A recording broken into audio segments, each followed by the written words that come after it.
गोग्गानाय आरो गोजोननाय बाथ्रा जे 15थि आसाम आयेनारि आफादनि बुंथिगिरि महरै सासे बर' गेदेमाया बिबान रुजुननायनि खाबु फैदों। बेनि गिबि खेबनि थाखाय बिबान रुजुन मोननाय बर'नि आगोमा दैदेनगिरि बिस्वजित दैमारि बिथांखौ जोङो बड'लेण्ड इंखं टेलिभिजननि बिथिंनिफ्राय लोगो हमनो हादों आरो बे गोग्गानाय बुब्लियाव जों बिथांजों सावरायगोन जे बिथाङा आसामनि आयेनारि आफादनि बुंथिगिरि जानानै माबायदि गोजोननाय मोनदों आरो बिधान सभायाव एबा आयेनारि आफादाव बिथांनि गोख्रों दैदेननायजों जायनाखि आयेनफोर दानाय जागोन एबा बाजेट प्लेस खालामनायफोर जागोन बिनि सायाव सावरायनायनि बेलायाव बिथांनि रल बियो बर' हारिनि इयुननि जारिमिननि थाखाय मोनसे गोसोखां जानानै थागोन। जों बिनि थाखाय जों सावरायगोन आरो बेजों लोगोसेनो बिथांनि माखासे बिथांखिनि सोमोन्दै जों सावरायनि बिथांनो जोङो खुलुमनाय होदों आरो सिबिनाय होदों। खुलुमबाय। नोंथाङा 15थि आसाम आयेनारि आफादनि बुंथिगिरि महरै बिबान रुजुननायनि खाबु फैदों। बे बेलायाव नोंथांनि गोसोनि गोजोननाय एबा गोसोनि मोन्दांथिखौ मा बुंनो नागिरो? जिउआवथ' सानफेराखैमोन बेबायदि माब्लाबा फैनानै आसाम बिधान सभानि स्पिकारनि मासिखौ लाफैनांगोन होननानै आरो ओंखायनो आंनि थाखाय बे मोनसे जोबोद माने संखिथाव बेबायदि मोनसे जानानै दङ। खारन बिनि थाखाय आं मालाबाबो प्रिपेयार नङामोन आरोखि। मानो होननानै बुङोब्ला गासै दा आसाम बिधान सभायाव गासै बे आसामनि बाथ्रायानो बिनि सायावनो गासैबो सोनारबाय। सरकारा जिखि मावनो लाया बिनि गासैबो बाथ्राफोरनि सायाव सावरायलायनाया बेनि उल्थायैनो जा बा बिनि फारसे जानानैयानो जा बे बिधान सभायावनो जाजोबगोन आरो बेखौ आं गेजेराव थानानै गासैखौबो मोनसे थांखिसिम सौहैनायाव दैदेनलांनांगौ जाहैबाय। दा बे हिसाबै बेराफारसेथिं बेफोर बिथिङाव आयेनज्ञ जायोब्ला मोजां, जायफ्रा आयेन कानुननि सायाव सानफ्रामबो स्टाडि दं, प्रेक्टिकेल नलेज दं, बिसोरनि थाखाय बियो गोरलै। नाथाय आंनि थाखाय दाथ' आं फरायसा बायदिसो थांनांगोन। दा सासे फरायसाया सालायलाङोबा डेफिनेटलि बेवहाय बेसेबां माब्रैहाय खाब जालांगोन बेयो साननो गोनां बाथ्रा जाहैबाय। ओंखायनो बे मोनसे आंनि अरनि आनजाद आरो बेखौ लानानै आंनाव दा बे बेलायाव बेराफारसे मोनसे गोजोननाय दं जे आंनि राजखान्थि जिउआव आं मोनसे गनायथि दिनै मोनदों जे आसामनि लिडारफोर, दैदेनगिरिफोर आरो बिसेसकरि डक्टर हिमन्त बिश्व शर्मा बिथाङा दा बिजेपिनि बिधायिनी दलनि दैदेनगिरि लिडार आरो बे हिसाबै जेनेबा बिथाङा आंखौ सायख'नायाव मोनसे थांखि लानाय आरो जोंनि पार्टिनि गोजौ थाखोनिफ्रायबो आंखौ स्पिकारावनो जानांगौ होननानै सिद्धान्त हरनाय आरो आंखौ बिथांमोना बुजायदोंबो। आं एसे एमब्रादोंमोन जे नों हायो, नों हागोन, नोंहा रायजो सभानि एक्सपिरियेन्स दं, MLA नि एक्सपिरियेन्स दं, गतिके मानो हाया, गतिके नोंनो बेस्ट होननानैथ' जों नोंखौ बेवहाय दोननांगौ होननानै दिनै सावरायलायनानै सिद्धान्त लादों। गतिके बेबायदि मोनसे गोबां आसाबो थाबाय आंनि सायाव, बिसासबो थाबाय। बे आसा आरो बिसासखौ लाखिनांगौआ दिनै आंनि थाखाय बहुद मोनसे साननांगौ बाथ्रा जानानै फैबाय, जिंगासिनांगौ जानानै फैबाय। बर' रायजो राजाया गोबांथार आसा खालामदों जे नोंथाङा गिबिसिनै बर' फिसा जानानै आसामनि आयेनारि आफादाव बुंथिगिरि महरै थिसनजादों आरो नोंथांनि गोख्रों दैदेननायनि गेजेरजों आसामनि गासै जेंनाफोरनि सायाव जेनाखि सावरायनाय जागोन बे आयेनारि आफादाव बेखौ मोजाङै डिल खालामनो हागोन। बे बर' रायजो राजानि लुबैनाय आरो जोबोद आसा। जेब्लाबो बर' रायजो राजानि आरो बर' दैदेनगिरिफोर, बर'नि गासैबो सानसुमै बिथांमोननि अननाय, आंखौ थुलुंगा होनाय, मदद खालामबोनाय, बेफोरनि दारैनो आं दिनै बेसिम सौफैदों। मोनफ्रोमबो बिथिङावनो आंखौ जेब्लाबो रक्षनाबेक्षनाबो होबोदों, थुलुंगाबो होबोदों। गतिके आं सानो दा बियो जितु जोंनि रायजो राजानि हास्थायनाय, बर' गासै सुबुंफोरनि हास्थायनाय, बे हास्थायनाया आंखौ एसेब्लाबो माने गोसोआव साहस होगोन जे आंजों जिहेतु बयबो सानफादों दंफायो जे बे खामानिखौ मोजाङै मावलांनांगौनि बेलायाव जाफुंसार जाहैनो हानांगौ आरो गोबाङानो आंखौ आशीर्बादबो हरदों जे जाहाथे मोजाङै मोजां मावफुंलांनो हायो बेखौ जोंनिफ्रायबो बोर थाबाय आनान गसाइनावबो जोङो बेखौ बोर बिबाय गोबांनि मेसेजआनो बिबानखौ मावफुंलांनो हाथोंनि आंनो आशीर्बाद हरनानै मेसेज हरनाय दं गतिके आंनि जिथु बे जिउआव स्पिकार हिसाबै मावलांनायनि खामानि बे खामानियाव निस्सय बेयो जथेस्थ' आंखौ माने माखासे लामा दिहुननायनि बेलायाव सिद्धान्त लानायनि बेलायाव साहस होगोन मदद होगोन बेखौ आङो सानो बुंथिगिरि हिसाबै नोंथाङा बिबान रुजुनो मोननायनि बेलायाव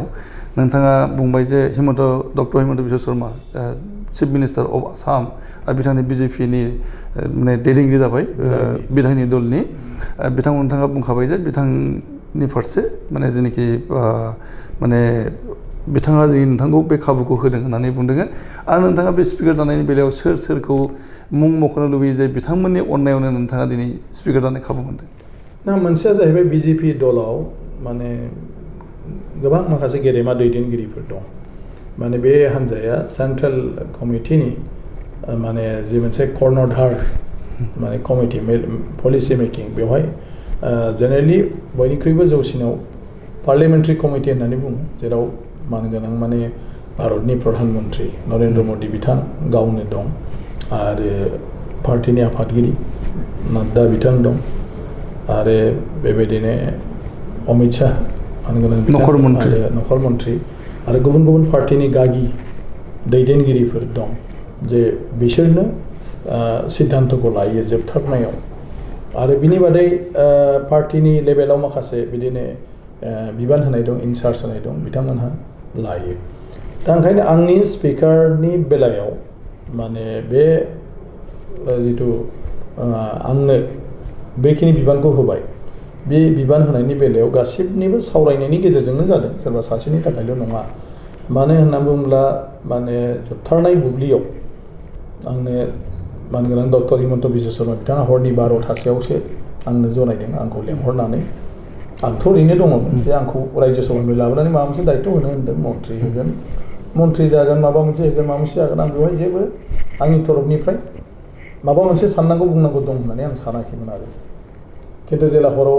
आंखौ नागिरबाय लेंहरबाय होनब्ला आं सानदोंमोन जे माने गाज्रि माबाफोर खबरानो जागोन आंनि थाखाय खिजानि माने ओमफ्राय जेब्ला आं फैयो रायलायनाय बिथाङा लोगो लोगो बुंबाय जे नोंनिया एसे माने दस्रा जानो हासिगौ नोङो स्पिकारखौनो लानांनोबो हागौ लोगो लोगो आं एसे एमब्राबाय जे आं बायदि मानसिया बोरैहाय स्पिकार जानांगौ बेवहायथ' गोबां रोंगौथिबो थानांगोन आरो स्टाडि खालामनायनिबो धैर्य थानांगोन आं दा बोरै लेखा फरायबावनांगौ आरो बेबो एलाकेसा लेखा नङा आयेननि लेखा माने बियो जाया आंनो जायखिजाया दस्रा नांगौबा दायित्व हो थेवबो बेखौ होनो नाङा अब्ला बिथाङा बुंबाय जे नोंहाथ' एक्सपिरियेन्सबो दं गासिबो बेखौ लानानै सिन्था दाखालाम आरो मोनसेया बे नङा जे स्पिकार जाथारनांगौ खिन्थु नोंनि बेलायाव दा पार्टिनिफ्राय बेफोर बाथ्राया फैदों ओमफ्राय नोंखायनो नोंना दाबो अपसनाव दं आइदार अर हय मन्थ्रि जागोन नङाबा स्पिकार जागोन ओंखायनो आंनि सायाव गैया बियो दा माने जिहेथु गोजौ लेभेलाव थांबाय बा गोजौ लेभेला बेखौ लाबाय गतिके मा रादाब फैयो ओंखायनो गाबोननि बेलायाव जाहाथे नोङो खुनु बागदावा बा माबा मोनसे माबा मोना गोसोखौ बिनि थाखाय आं नोंखौ एडभान्स माने जनायबाय आरो बे खोथाखौनो गतिके नों माने स्पिकारखौनो लानांनो हागौ आंथ' सानो बेनो जाहैनोबो हागौ नङाबा मन्थ्रिबो जानो हागौ खिन्थु नों जुदि स्पिकार जायोबा बेखौ नों आरो माबा लानो नाङा बेबायदि बिथाङा बुंबाय खिन्थु आधा घन्टासिम उनावनो गोजौनिफ्राय फन फैनानै जनायहरनानै बिथांखौ बुंबाय जे नोंनि मन्थ्रि सभायाव बेखौ दालासै बेखौ स्पिकारावनो होदो लोगो लोगो बिथाङा आंनो जनायबाय बे जायगायावनो दंखायोमोन फन रायलायनायावबो ओमफ्राय बिथाङा बुंनाय एसे माने जाबाय बेनो माथो खालामबावनो बेखौनो नोङो माबानानै लादो माने दिनैनिफ्राय नों स्पिकार होननानै माने दानिफ्रायनो साननानै लादो आरो मेन्टेलि प्रिपेयार जादो उपायथ' गैला जेबो गैया थ' बेबायदियै आंनि स्पिकारनि दायित्वआ फैगोन दा सोंनाय जादोंमोन जे नोंथाङा स्पिकार जानायनि बेलायाव सोरनि बहाय बिहोमा दङ जेने नोंथाङा बुंबाय जे बिजेपिनि बाथ्राखौ आरो बिजेपिया जाहैबाय रुलिं आरो रुलिं हिसाबै रुलिंनिफ्राय प्रप'जाला फैबाय नोंथांखौ स्पिकार खालामनायनि नाथाय बै अपोजिसनाबो रल थायोमोन नाथाय अपोजिसना बिनादि थायो नोंथांनो अफेन्डलि नोंथांनो हगारना होबाय जे ना बेवहाय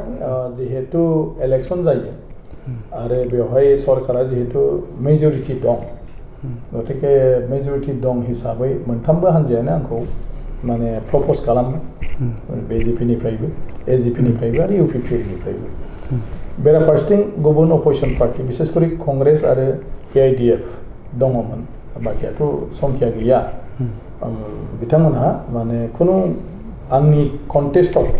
सोरखौबा माने केन्डिडेट माने गायसननांगौ होननानै बिथांमोनहा जेबो डिसिसन लायाखिसै गायसनाखिसै आरो आंखौनो बिथांमोनहा मदद होनायनि बाथ्रा बुंबाय हिसाबै आंनि स्पिकारनि बेलायाव फार्स्टआथ' पार्टिया आंखौ प्रप'ज खालामबाय सापर्ट खालामबाय बेनि बादै हाउसनि गासैबोआनो आंखौ मदद खालामबाय गतिके बे स्पिकार जानायनि बेलायाव माने बयनिबो माबाया मा होनो अबदाना माने दं आंनि सायाव बेखौ आं गनायो नुनो मोनदों फार्स्ट जेब्ला नोंथाङा समाय लाबाय बे समाव बयनिबो सापर्ट फैदों MLA फोरनिफ्राय अपोजिसननिफ्रायबो फैदों आरो बेवहाय नोजोरथ' बिथाङा जाहैबाय जे बड'लेण्डनि आगोलनि चिफ नोंथांजों जेनाखि गोबाव सम पार्टि खालामदोंमोन हाग्राम महिलारि बिथाङाबो नोंथांनो ससियेल मिडियानि गेजेरजों हामलायनाय बावहरदों आरो गोजोननाय होदों बेखौ नुनो मोनदों बेराफारसे नोंथाङा गिबि खेब जेनाखि सामलायदोंमोन एसेमब्लिखौ बे सामलायनायाव नुनो मोनदों जे मोनसे धाक्का नोंथाङा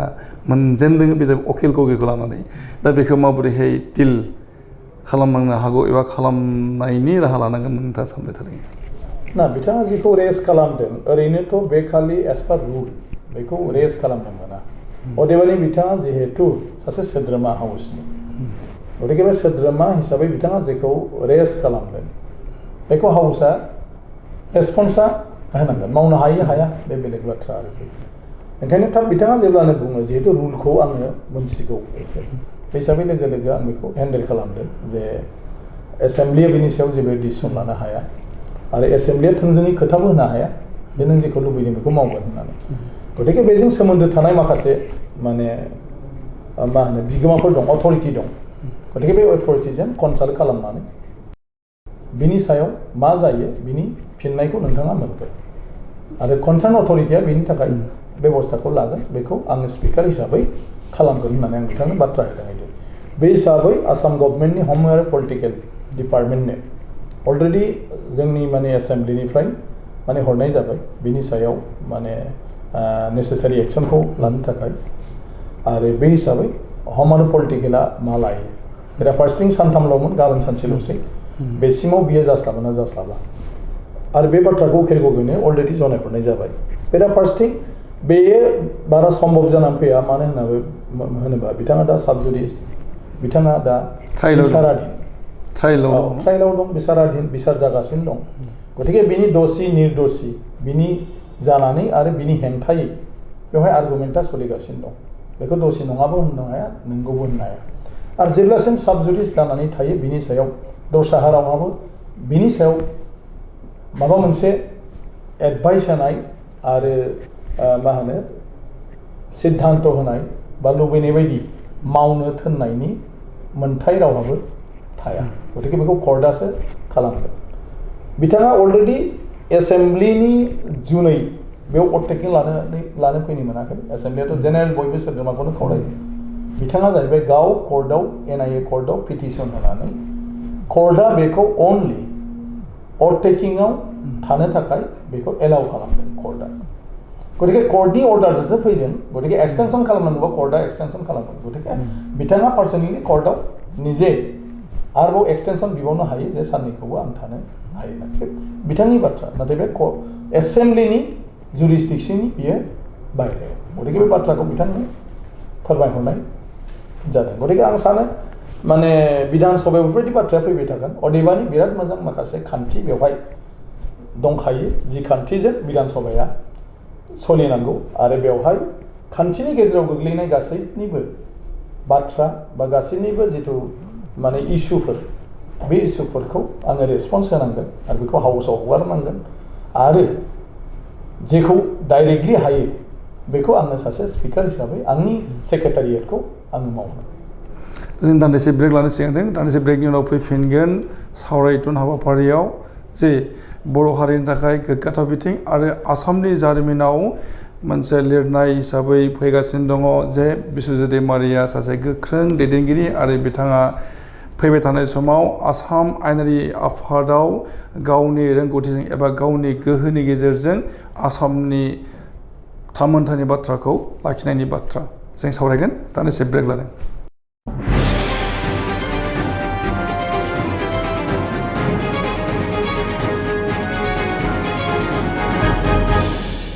फैफिनदों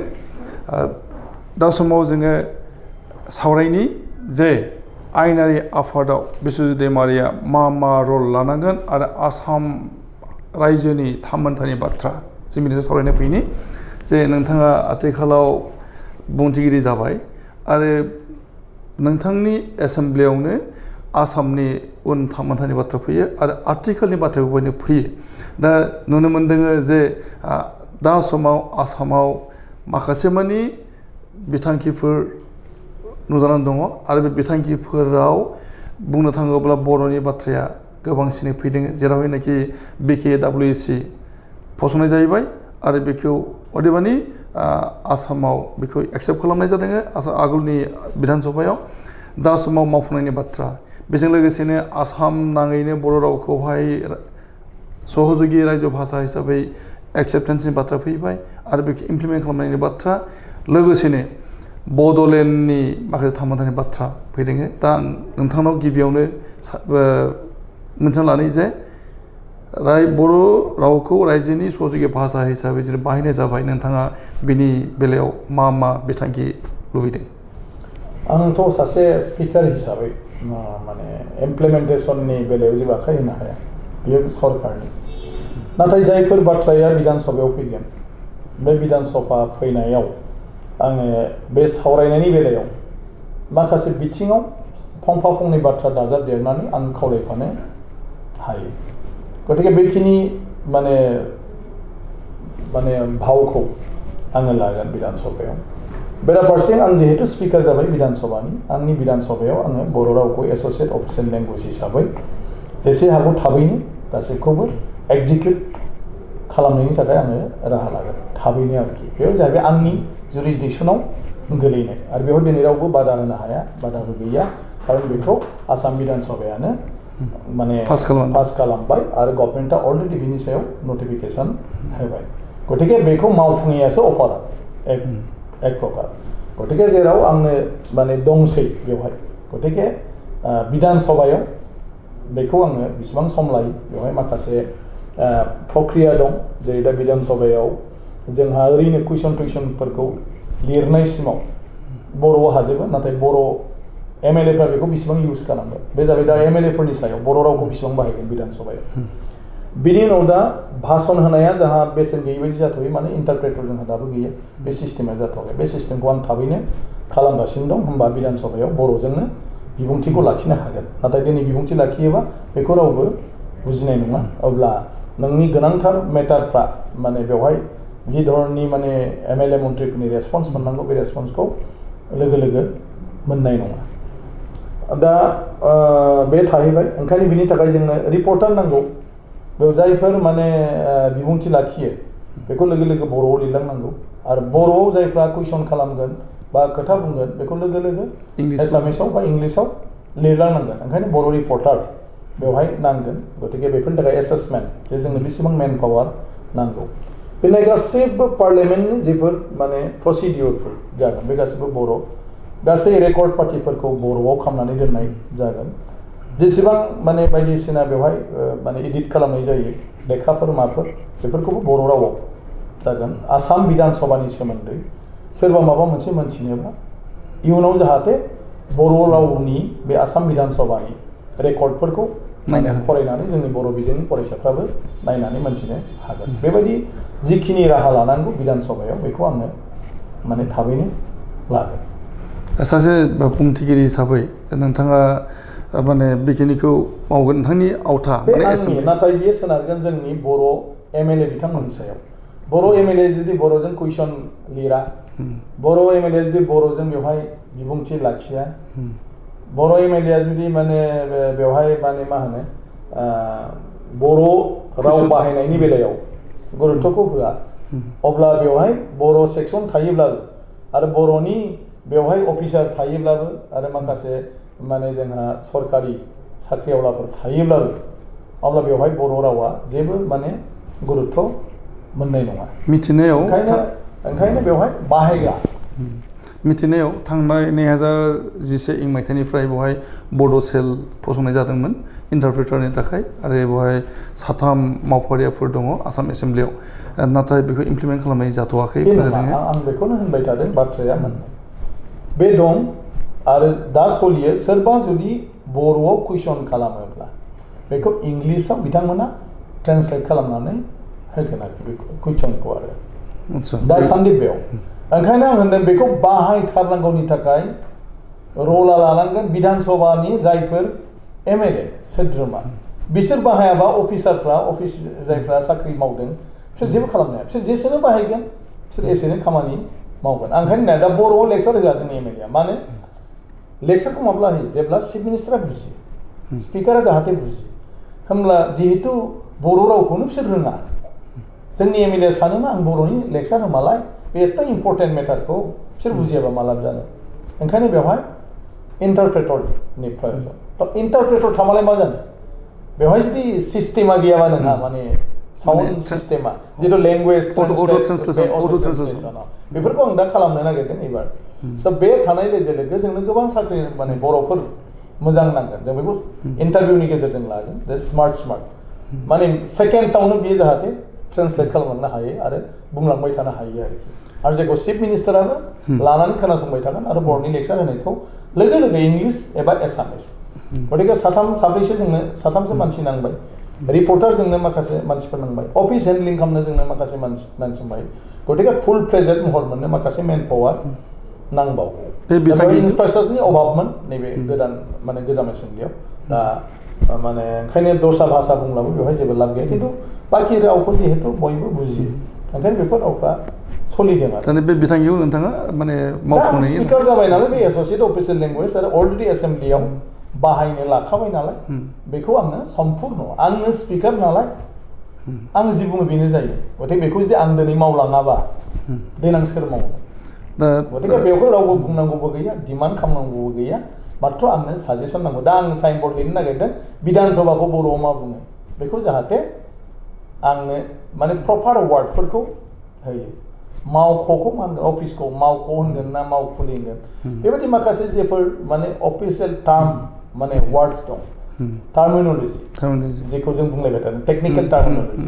जे टेक्निकेल आरो अफिसियेल टार्मनि जेफोर वार्डस बे वार्डसफोरखौ नोंथांमोना दा राइटार एकाडेमियावबो जड़ित दं साहित्य सभायावबो जड़ित दं गतिके नोंथांमोननि दा दिनै बिबान फैबाय जे बेसेबां खालामनो हायो दा बर'खौ अफिसियेल लेंगुवेज हिसाबै जों खालामनाय लोगो लोगो रायलायनायाव बेसेबां खाथिया गासै अफिसावनो बर'नि सार्कुलार जासिगोन आरो जिखुनु अफिस अर्डारा बर' रावजोंबो ओंखारबाय थासिगोन नाथाय बेवहाय बेबहार खालामनाय सोदोब नांगोन बे सोदोबा नांगोन माने अफिसियेल टार्मफोरनि जिथु सोदोब बेफोरखौ जोंनो नांगोन आरो नङाबा देनां बुंलायगोन जे बर'आवलाय माने इंलिसनिसो लिरना होखो गेजेरावलाय माने हिन्दी सोदोबखौ लिरनानै होखो गतिके दा दायथ'आ फैबाय जोंनि बर' रावजों सोमोन्दो थानाय सुबुंफोरनि जे जोंनि रावखौ जों बेसेबां स्टेन्डार्ड खालामनो हायो आरो अफिसियेल टार्माव जोङो वार्डफोरखौ बेसेबां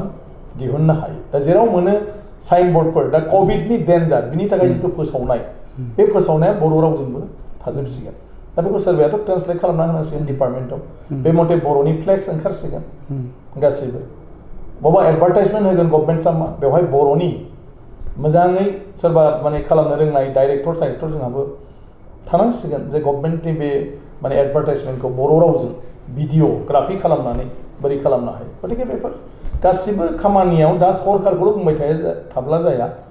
बर' हारिया गावनो आवगायनांसिगोन जे बेवहाय सरकारनो जेसेबां माने सापर्ट नांगौ मदद नांगौ बेखौ जाहाथे होनो हायो आচ্ছা जोङो दा सावरायनि जे बड'लेण्ड आलादा रायजोनि थाखाय सोमावसारनायनि थाखाय बिथाङा नांथाबदोंमोन आरो दा समाव BTR जानानै दङ आरो BTRनि बायजोआव थानाय बर'फोरनि थाखाय बर' कसारि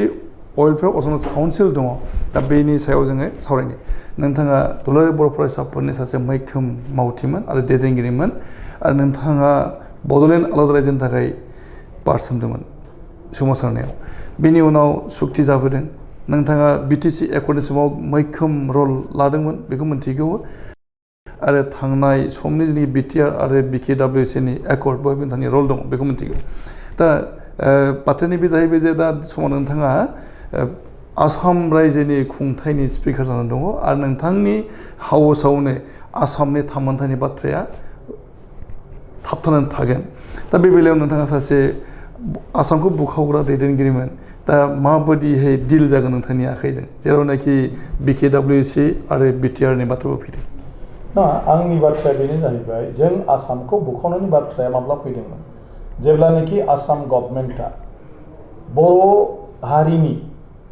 राव हारिमु जोंनि माने थुनलाइ जोंनि रांखान्थियारि बिथिं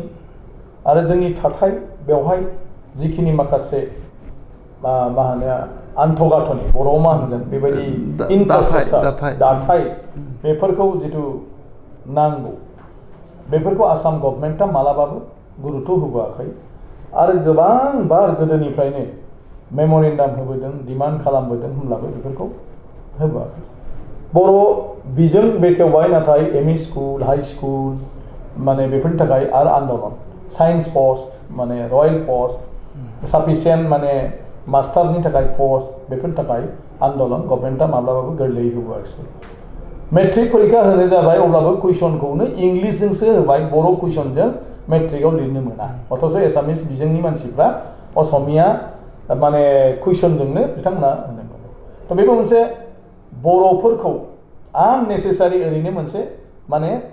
हेरेसमेन्टल' होनाय नङा जाहाथे बर'आ माने फरायब्लाबो माने बांद्राय नम्बर मोनलाबाया बा माने मा होनो गोरलै होननानै बिसोरो साना गोराखौ देखायनो थाखायनो इंलिस गोबां बुंदोंब्लाबो इंलिस कुइसनजों जोंनि मानसिफ्रा मेट्रिक जाय इंलिसाव रोंला बिनि एन्सार होनायाबो उल्था फाल्था जाबाय गतिके गोदोनि मानसिया सेकेन्ड डिभिजन मोननांगौआनो गोब्राबमोन मानो होनोब्ला बे हानाय कुइसनखौबो बुजियामोन दा बेबायदि माखासे जिफोर बर'फोरनि सायाव माने नासयनाय बेखौ लानानै जोंनि आगोलनि जि बर' दैदेनगिरिफोर बर' समाजखौ दैदेनगिरिफोर बिथांमोनासो साननो बाध्य जादोंमोन जे आसामाव मालाबाबो बे जाखाला गतिके जों मानो आसामखौ नेबाय थाबावनो ओंखायनो जों आसामनि बायहेरायाव आलादा रायजो दानानै बा गाव खुंथाय मोनसे गोहो लानानै जोंनि गोसो बायदि बर' हारिनि थाखाय जोङो खामानि मावनोसै ओंखायनो जोंनो रायजो नांसिगौ बे सिद्धान्तआ बेवहाय फैनो गोनां बाध्य जादों गोलाव समजों सोमावसारबोबाय आं दैदेनगिरि नङा अबस्से आं मावथि आं जिखि बिबानाव थायामोन आं मावथि हिसाबै खामानिखौ मावबोदों आंनि सायाव जेब्लाबो दैदेनगिरि दंबोयो मैया दाख्लैसिमबो आरोखि गतिके आं सिङाव थानानै खामानि मावबोबाय थादों थ' बेनि गेजेरजों जों मोना नङा गोबां दिनै मोननो हाबाय आरोखि बे मोननायनि उनाव दिनै आंनि बाथ्राया बे जे जों जिहेतु दिनै आलादा रायजोनि सोमावसारनायनि गेजेरजों आलादा रायजो मोनाखिसैब्लाबो आलादा रायजोखौ जाय जाहोननि थाखाय जों बिदोंमोन बेफोर जाहोनखौ सुफुंनानै लानो हानाय रोखोमनि सरकारा जोंनो मोनसे अल्टारनेटिभ बेबस्था होबाय जे भारत संबिजितनि 6थि सिडुलनि गेजेरजों गावखुंथाय गोहो बड'लेण्ड टेरिटरियेल काउन्सिल जि बड'लेण्ड टेरिटरियेल काउन्सिलाव मोनसे एडमिनिस्ट्रेटिभ बियो खुंथायल' नङा बेबस्थाल' नङा एडमिनिस्ट्रेटिभ माने बेबस्थाजों लोगोसे बेवहाय गासै बिफाननि खामानिखौनो मावनो हानायनि आरो बिथांखि लानो हानायनि गोहो आरो बेजों लोगोसे बेनि थाखाय जेफोर आयेन खान्थि नांगौ बेखौ दानानै लानो हानायनि गोहो बिधान सभा 6थि सिडुलब्लाबो 6 सिडुलब्लाबो कार्बि आंलं आरो NCLC बेखौ होआखै नाथाय बड'लेण्डनो होदों 6थि 6 सिडुलब्लाबो बड'लेण्डनो जेरै पेरेलेल डिपार्टमेन्ट मोनसे रायजो बायदि 7थि सिडुलनि गेजेराव जायफोरखौ गुबुन गुबुन रायजोनो होनाय जादों बड'लेण्डनिबो बेखौ होनाय जादों नाथाय कार्बि आंलं NCLCनो बे गोहोखौ होनाय जायाखै दा जों आसाम सरकारा जायखिजाया राव हारिमुनिफ्राय लानानै रांखान्थियारि बिथिं आरो गुबुन गुबुन दाथाय आरो माबा मोनसे गोदान माने खामानि मावनायनि हाबाफारि लानोब्ला जेराव गावहानो केबिनेटआ सिद्धान्त लानो हायो बेखौ बड'लेण्डआव इसिआ एग्जिकिउटिभ काउन्सिला डिसिसन लानो हायो बे डिसिसन लानाय खामानिफोरखौ मावफुंनायनि थाखाय जेफोर नियम खान्थिखौ नाजावनानै खामानि मावलांगोन बिनि थाखाय आयेन दानो बेवहाय बिधान सभानि सम्पूर्ण गोहोखौ बड'लेण्ड टेरिटरियेल काउन्सिलनो होनाय जादों दा दिनै आसामा PWD नि रुल रेगुलेसनखौ BTC नि थाखाय बानाया BTCआ गावनो PWD नि खालामनांगौ इडुकेसननि खालामनांगौ खालामदों खालामाखै बे BTC नि लिडारफोरनि बाथ्रा BTC खुंथायनि बाथ्रा नाथाय संबिजिदा बे गोहोखौ होदों दिनै बेफोर डिपार्टमेन्टनि बेलायाव BTCआ आसामनि सायाव सोनारनो नाङा बा आसामनि इन्सट्राक्सनखौ मानिनाङा गाव हारसिंनो निजे बेखौ खालामनानै लानो हायो जिहेतु बे बेलायाव फैबायब्ला जों दिनै राव हारिमु थुनलाइनि बाथ्रा बुंदोंमोन आं बेखौनो मालाबा बुङो 700 कौटि जाफ्रामबाय दा बोसोरसेयाव बाजेटआ 700 कौटिखौ मायाव बाहायो बेखौ आसाम गभर्नमेन्टआ इन्सट्राक्सन होआ 700 कौटिखौ मायाव बाहायो BTC नि सिबा डिसिसन लागोन BTC नि एग्जिकिउटिभ काउन्सिला डिसिसन लागोन अब्ला बर' रावखौ जौगानांगौनि बेलायाव दिनै जुदि बोसोरसेयाव 5 कौटिबो जुदि नांगौ जायोब्ला बड'लेण्ड टेरिटरियेल काउन्सिला बे फैसाखौ बे फान्डखौ बाजेटआव होनो हायो जुदि मोसानाय मुसुरनाय दामनाय देनाय बायदिसिना बर'नि कालचारखौ डेभेलप खालामनो रिसार्च खालामनाय प्रिजार्भेसन खालामनाय बिनि थाखाय जुदि बोसोराव 10 कौटि थाखा जुदि नांगौब्ला बेखौ 700 कौटिनिफ्राय बड'लेण्ड टेरिटरियेल काउन्सिला अर्थात बर'नि चिफ बा एक्जिकिउटिभ बे काउन्सिला बेखौ खालामनाय कालचार डिपार्टमेन्ट दं लेंगुवेज डिपार्टमेन्ट दं सिनेमा डिपार्टमेन्ट दं जुदि जों सानो जे जोंनि माखासे जारिमिनखौ मोगथाङारि मोनसे माबायाव लाखिनानै दोननो होननानै जोङो डकुमेन्टारिफोर जुदि जों खालामनो नागिरो जोंनि राजा महाराजा सिखोना जोहोलाव बिर दैमालु नङा होमबा गबिन्द चन्द्र इरागदाव राजा इरागदाव बिनि आगोल नरकासुर नारखो बुदां भगदत्त जोंनि बान राजा उषामोननि काहिनी रुक्मिणी नोंनि बे माने भीष्मक जिफोर सल'बाथा बायदि सलन्थाइ खुगाथाइ मा होनो बिदिखौ खुगा सल' बायदि जेफोर दं खारन मालायाथ' बेखौ मोनथिया खिन्थु बर'आ गोदो गोदायनिफ्राय बेफोरखौ रायलायबोयै खोन्थानायाव जोंनाव दाबो बे दं आरो बेजोंसो जों दाबो गावखौनो गाव आसामनि थागिबि आरो बे नरकासुर भगदत्तआ जों बिसिनि बंश खारन बिसोर म्लेस होनदों बिसोरखौ किरात होनदों आरो बेखौ हिस्ट्रियानफ्रा होनदों बे किरातआ बे म्लेसआ बे कसारिफ्रानो आरो बे कसारियासो बे बर'फ्रानो बे डिमासाफ्रानो सनालफ्रानो गतिके बेफोरनि सायाव नोङो सिनेमा तथ्य चित्र सिनेमा बानायनो एकदम स्टेन्डार्ड खालामसै जों हिन्दी सिनेमा साउथ इन्डियानि सिनेमा दा बिराद नायो मानसिफ्रा हयथ' मोनसे डकुमेन्टारि खालामनायाव 10 कौटि थांनो हागौ थांदों हारियाथ' मुलुगाव सिनायजागोन बा माथो भीमनि बंस'आ बिसोरसोनो माने हिरिम्बानि बंस'आ माथो बिसोरसोनो गासै मोनसिगोन दा आं पार्लियामेन्टआव बुंदोंमोन हरिहर जुद्ध ब्रह्मास्त्र गारनायनि बाथ्रा गासै माने पार्लियामेन्टनि एमपिफ्रा आंखौ बायरायाव बुंफैदों जे जों बेखौ नागिरगासिनो दंमोन अबाव बे जायो हिस्ट्रिखौ जों नायगोन हिस्ट्रिया माने श्री कृष्ण ब्रह्मास्त्र गारनायखौ बयबो मोनसिगौ नालाय बबाव गारदों खारन बेखौ दोनखोमानायबो जादों खारन बेखौ गारनाया अपराध जेरैबायदि दा निउक्लियार हाथियारखौ नङा होमबा बिसोर बेखौ बाहायनो मोना खिन्थु श्री कृष्णआ बेखौ भंग खालामनानै बेवहाय जोंनि जिथु खुगा सल' बे मथे बेवहाय गारनानै बे 22 जोबदोंमोन आरोखि माने जोंनि राज आट्टालिकाया बान राजानि दा बिनि तथ्य चित्रखौ जुदि नोङो बर'नि खालामा आरो बिनि गासैबो जिथु अन्थाइयाव आगरफोर दं बे गासैबो आर'नाइ कामाख्यानि जिथु दा मनिउमेन्ट दोनदों बिनि खुन्था माबा माबि डिजाइना माखासेया नैबे आर'नाइ जोंनि दा बे कसारि रायजोनि जेफोर दा जावखांना मोन्दों आगोलनि बिनि गासैबो डिजाइनफ्रा गासैबो आर'नाइ होमब्ला बे मोनसे बुस्थुआ फोरमान जायो जे बै समनि जिथु माने मा होनो बिदिखौ नोङो आर्किटेक्चार माने जिथु डिजाइनारफोर आर्किटेक्ट बिनि जिखिनि माबा जोंहा एक्सपार्ट टाइप माने जिथु जों एक्सपार्टमोन बिनि सायाव बे बुस्थुखौ जोंनि आइजोफ्रा आगर आखायाव दिनैसिमबो लाखिनो दोनदों रावबो मोनथिया बे आर'नाइनि हाजो आगरा बन्दुराम आगरा मालानिफ्राय सोर दिहुनजेना नाथाय जों जुदि दा तेजपुराव नायो जोंथ' नाया मानसिफ्रा खुगाजोंल' लेक्सार होयो जों जुदि कामाख्याव नायो होनबा नुगोन जे नोंनि बर' हिन्जावफोर बे आखाइ आगरखौ एरबोनाया दिनैनि नङा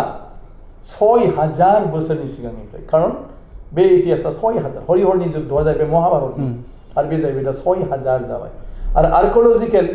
डिपार्टमेन्टनि खायफा बुंदों बे बुस्थुफोरखौ बिसिनि रिसार्चआव बिसोर जिथु बेखौ रिसार्च खालामनानै नायदों बे जाबाय हरिहर जुद्धनि आरो 1500 बोसोर आवगायावनो बे माने माबाया दंमोन आरोखि मा होनो बे न'फ्रा बे बिल्डिंफ्रा बे समाव दं 7,500 बोसोर आगोलावनो आर'नाइ आगर दं दा बेखौ जों डकुमेन्टारि जोंनो नांगोन आरो जों बे बर'खौ लानानै गोग्गायो बर'खौ इस्टाब्लिश खालामनांगौब्ला आरो जों बिनि थागिबि होननानै बुंनांगौब्ला गथिखे बेफोरनि थाखाय नों सिनेमा बानायनो हायो बेनिफ्राय नोङो मेडियाम इडुकेसन डिपार्टमेन्टआ नोंनाव दं बर' बिजोंखौ डेभेलप खालामनांगौनि थाखाय मा एडिसनेल बेबस्था लादेरोब्ला बर' बिजोंनि छात्रफ्रा फरायसाफ्रा दिनैनि दिनाव गोदान जिथु नोंनि केरिकुलाम आरो गोदान जेफोर माखासे माने प्रफेशनेल कर्सफोर ओंखारदों बेफोरखौ होसोनो हागोन बेखौ नों बानायनो हायो बे नोंनि बड'लेण्डखौ खुंग्रा बर'फोरनि सायाव बियो सोनारबाय बिसोर जुदि मोजां सानो बियो एभारेस्टआव गाखोहैगोन बिसिनि साननाया जुदि गोरोन्थि जायो बियो हाखराव गोग्लैयो दा ओंखायनो आंनि बुंनाया ओंखायनो बे जे दिनै आलादा रायजो बड'लेण्ड नङाब्लाबो जि मोनबाय बे जाबाय जों जाय जाहोननि थाखाय आलादा रायजोखौ नागिरदोंमोन बेफोरखौ जों दा सुफुंनानै लानो हायो बर' कसारि वेलफेयार अट'नमास काउन्सिल दिनै बड'लेण्डआव बिसोरो लेथेर फेथेर थानायनि थाखाय बेयाव हाबनो हायाखिसै ओंखायनो बेखौ होनो दा हाथरखि रायजो हाथरखिया जेरै थरसेबाव बेफोरबायदि बे हाथरखि रायजो जिथु काउन्सिल जोङो मोनबाय बेयो अनलि बर'नि थाखायल' मावनानै लानाय मोनसे काउन्सिल बर' गामिल' जागोन बे गासिबो बेलेग मानसि थादेरा आरो बेवहाय नों फ्राय दिनैनि दिनाव दस्रा काउन्सिलजों जुदि कम्पेयार खालामो बिनि पपुलेसनाव 100-150 कोटि थाखा नोङो बोसोराव मोनगोन 100-150 कोटि दिनै सारेनाबो बिसोर मोना बिनिफ्राय अबसे सनितफोर दा हाबथ'वाखै माखासे बे माबानि कमिसन जनायनि थाखाय आरोखि दा बेफोर हाबदेरबावगोन होमबा दा मोनाबावनो 50-60-70 कोटि थाखा मोनगोन बेजों नों बर'नि राव हारिमु थुनलाइनि खामानि बिसोर बेखौबो मावना लानांगोन बेजों बिसोरो बर'नि गामिनि दाथायखौ खालामना लानांगोन गावबा गाव गामिखौ प्रत्येक बोसोराव मोनसे गामिया जुदि 5 लाख 10 लाख मोनाबाबो जुदि 3 लाख मोनबाय थायोबा मोनसे सुबा गामिया मा खालामनानै लानो हायो मा खालामनानै लानो हाया जुदि नोंहा मोजां प्लेनिं थायोब्ला आरोखि बेनिफ्राय आं होनबाय थादों जे DPS स्टेन्डार्डनि दिल्ली पाब्लिक स्कुल स्टेन्डार्डनि 2-3 स्कुल फाथिनानै लानांगौ जि 2-3 स्कुलाव बोसोरे गंसे स्कुलाव 2 कोटि थांनो हागौ रेसिडेन्सियेल स्कुलखौ जुदि नोङो खुलियोब्ला आरो बेवहायनो बेनि बिसोरनि दरमाहा 7-8 माखासे मानसिया 1 लाख दरमाहा लागोन माखासे मानसिया 50,000 दरमाहा बिदिजों जुदि नों लाङोब्ला एभ्रि इयार गंसे स्कुलाव मोननै सेक्सनब्ला 30-60 जन मानसिया मेट्रिक होगोन बा 50 जना गंथामबा 150 जना 150 जना जुदि DPS स्कुलनि स्टुडेन्ट्सनि स्टेन्डार्डजों खालामोब्ला आं सानो जे 70-80% मोननाय गथ'फ्रा एभ्रि इयार 150 बेयाव पास जागोन आरो मोजां गाइडेन्स मोननानै बिसोरो डक्टर इन्जिनियारल' नङा बिसोर APSC UPSC APR जाहैनो हानाय बेखिनि माबाखौ बिसोरो सोलोंनो हागोन दा बे स्कुल गंथाम जुदि रान खालामब्ला आंनि बुंनाय मथे 2 कोटि बेसेबां नांगौ 6 कोटि आरो नों मोनगासिनो दं 70 कोटि 60-70 कोटि आरो देनां मोनगोन 100-150 कोटि गासिबो हाबजोबोब्ला नोङो जुदि बे साइडआव गोसो होआ जुदि नोङो बेवहाय मुस्रि रानो कम्बल रानो नङा होमबा जुदि माइनि जोलै रानो जुदि नांगोल रानो जि दाग्रा थाथसाल जुदि रानो बेवहाय जुदि नोङो बेस्थ' थायो जेखौ बर' जाथिया आंखाल नङा आंखाल जायाखै आरो जेखौ दरखार बेखौ जुदि नों मावा होमब्लाथ' बे डेभेलप जाया ओंखायनो बर' कसारि वेलफेयार अट'नमास काउन्सिलनि गेजेरजों बर' हारिया गाव गोजोननाय रोखोमनि जानो नागिरनाया बेवहाय खुंगिरि जायफ्रा बिबान लानानै थांगोन बे मानसिफोरनि साननाय हनायनि सायाव सोनारगोन बिनि थाखाय रावबो सरकाराबो दायि नङा मालाय रावबो लिडाराबो दायि नङा गतिके जायफ्रा जि दायित्वखौ मोनो बे दायित्वखौ मोजाङै जुदि फालिलाङोबा जे आं थानायावनो आं जेखौ सानदोंमोन बुंदोंमोन बेखौ आं मावलांनांगौ नों मानो सानो जे मोजांखौ मालायाल' मावनांगौ आरो आं मावनाया जिखि जाया गतिके जों बयबो साननांगोन नङा आं मोजांखौनो मावनांगोन साफ्रोमबोनि साननाया जुदि बेयाव फैयोब्ला आंहा दायित्व दं आंनो बिबान होबाय आं जि मावो आं मोजांखौनो मावलांनांगोन बेनि ओंथिया जाहैबाय जे बर'फोरनो दा समाव आलादा रायजोनि बाथ्राया माने जुक्तिपुर्ण नङा एबा दा समाव जों मोनोबा आलादा रायजोखौ मानो नाङा नाथाय आलादा रायजोआथ' खानानै लानाय लिरनानै लानाय सोरबा दानाव होनाय बुस्थु नङा खिन्थु आं होनदोंना जोंनि बर'नि गोदोनि दैदेनगिरिफ्रा आलादा रायजोनि बाथ्राखौ माब्ला लाबोखो जेब्ला आसाम गभर्नमेन्टआ जेबो माबा सेबथा हिसाबै एक्सट्रा जेब्ला प्रथम 67 आव माबा खालामखांदोंमोन बिनि उनाव डिमान्डआ मा दंमोन ट्राइबेल हस्टेल बे समाव न' भारा लानानै थानो हाया हारसाफ्राबो दोना जानला मोनला बर'फोरखौ जायगायाव कलेज गैया नाथाय ट्राइबेल हस्टेल जि समाव बिजेनदों 6-7 लाख थाखाजोंनो बिराद गिदिर ट्राइबेल हस्टेल जायोमोन बेखौ आसाम गभर्नमेन्टआ होदोंबो होआखिसै होदों आसाम गभर्नमेन्टआ अबावहोखौ जेरैहाय जों मोननो थांदों धुबुरियाव ब्रह्म माबा दङ बर्डिं दङ बेदिनो गोबांथार कलेजफोराव जों नुनो मोन्दों ट्राइबेल हस्टेल दङ गुवाहाटियाव बिदोंमोन आदसा गुवाहाटिनिखौ आं होनदों आरोखि दा बे समाव बेफोर जायाखिसै बर' रावजों रेडिअ सेन्टाराव डिब्रुगड़ सेन्टार बेफ्रावबो टेलिकास्ट जानांगौ आरो टाइमखौ बारायनांगौ बेफोरखौ बारायनानै होआखिसै टिभि सेन्टारावबो होनांगौ मानो बर'फ्रा जिहेतु गुबुन रावखौ रोङा ओंखायनो मुलुगनि बायदिसिना बिथिंनि जेफोर बाथ्रा बेजों फोसावनाय जायो रेडिअजों फोसावनाय जायो बेफोरखौ जाहाथे बर' रावजोंबो फोसावनानै बर'फ्राबो बेखौ मोनथिलांनो हायो दा समाव बर'फोरनि माने सौग्रावनाय थासारिया जाहैदों जे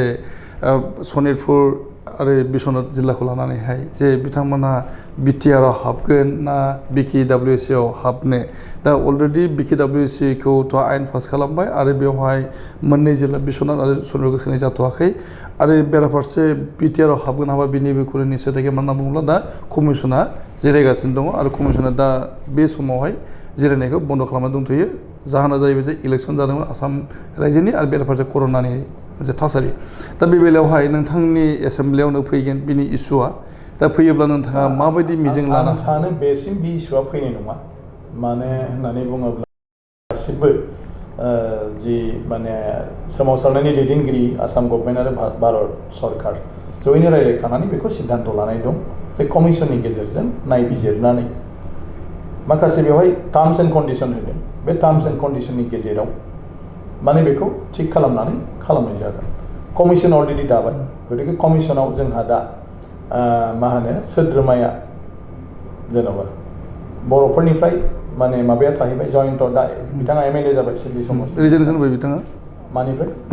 बेथ' कमिसन थानो मोनला बेथ' कमिसन थानो मोननाय नंला जिहेतु एमएलए जाबाय थानो मोना होननाय खोथा गैया एमएलए थानो मोना होननाय खोथा गैया बे समाव आन्दलनखारि ग्रुप सुक्तिखारि ग्रुप बिनिफ्राय थागोन आसाम गभर्नमेन्टनिफ्राय थागोन बे गतिके बेखौ लानानै जोङो इस्यु खालामनाङा समस्या समाधान जानांगौ जयन्त थाया ज' सावरायलायनानै सोरखौबाबो होनो हागौ बा जयन्त थानायावबो बेवहाय जेबो बाधा गैया आल्टिमेटलि बाथ्राया जाहैबाय जों मानो नेगेटिभखौल' रायलायो बेनो गाज्रि आरो स्पष्ट खोथा आं मोनथिया सोरनि गेजेराव मा जालायबाय थायो सनितपुर डिस्ट्रिक्टआ मायाव थागोन मायाव थाया मा खालामगोन मा खालामा सनितपुरनि बर' रायजो राजानि बाथ्रा दिनै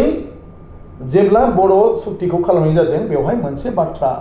बुंनाय जादों जे बड'लेण्ड टेरिटरियेल काउन्सिलनि एरियाखौ बारायनाय जागोन आरो माखासेखौ दानख'नाय जागोन माखौ दानख'गोन माखौ सोगोन बेवहायबो सर्त होखानाय दं बे मथे जागोन जोंनि तर्क बितर्क बे जेबो जाया गतिके बेनि सायाव बिटिसिनिफ्रायबो सोद्रोमा हिसाबै होनाय जादों अफिसार होदोंमोन आरो दाबो अफिसार सोरखौबा होफिननानैबो लानो हायो माने माबाया इउपिपिएलआ आरो बिजेपि सरकारा दा बिथांमोनहा सिद्धान्त लागोन जे बिटिसिआव बबेबा गामिखौ गारनांगौ ना सोनांगौ ना मानांगौ बिटिसि गभर्नमेन्ट दं